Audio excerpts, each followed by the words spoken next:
Hello everyone, good morning. আমি সোমা চলে এসেছি নতুন একটা ভিডিও নিয়ে। তো আজকে বাপের বাড়ির থেকে ভিডিওটা শুরু করলাম। তো দেখো, সকালে চা বানিয়ে নিলাম, এদিকে বাবা ডাব কেটে দিল, তাই সকাল সকাল একটু ডাবের জল খেয়ে নিই। এত সুন্দর ছিল কি বলবো, খুব মিষ্টি ছিল ডাবের জল। তো চলো জলটা খেয়ে নিই। আমি কিন্তু ডাবের জল খাওয়ার থেকে ডাবের শ্বাস খেতে বেশি ভালোবাসি। তো দেখো, এই যে শ্বাস হয়েছে, বাবা তাই আবার তুলে দিচ্ছে। তো চলো এবার শ্বাসটা খেয়ে নিই।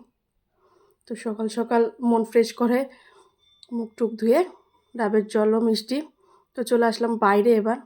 দিদিদের কাছে অনেকগুলো গোলাপ ফুল ফুটেছে, সাদা গোলাপ, দেখো কি সুন্দর লাগছে না? এই গাছটার নামটা ঠিক বলতে পারবো না। এই যে গন্ধরাজ ফুল গাছ, এটা গন্ধরাজ ফুল তো, হ্যাঁ এটা গন্ধরাজ ফুল গাছ। তো তারপরে চলে আসলাম, দেখো এই যে দিদিদের সঙ্গী, সারাদিন যা চিল্লায় বাবা কি বলবো, একভাবে ডাকতেই থাকে, যেমন মুরগি সেরম ছাগল। তো যাই হোক, এদের পাশ কাটিয়ে চলে আসলাম ঘরে। সবাই ঘুমিয়েছিলাম, বিছনা তোলা হয়নি, তাই এই যে চলে আসলাম বিছনা তুলতে। তো বিছনার তোলা কমপ্লিট। তারপরে ভাবলাম কী করব, তা আমার কর্তামশাই ভ্যালেন্টাইন ডেতে ফুল দিতে ভুলে গেছিলো, তা ভুল আমাকে ওই বাড়িতে দিয়ে এসেছিলো গিয়ে চকলেট আর ফুল। তাই ভাবলাম না একটা ছবি বা ভিডিও তুলে নিই, তাই একটা ভিডিও তুলে নিলাম, তাই তোমাদের সামনে শেয়ার করতে পারছি। তো চলে আসলো দিদি এবার রান্না করতে।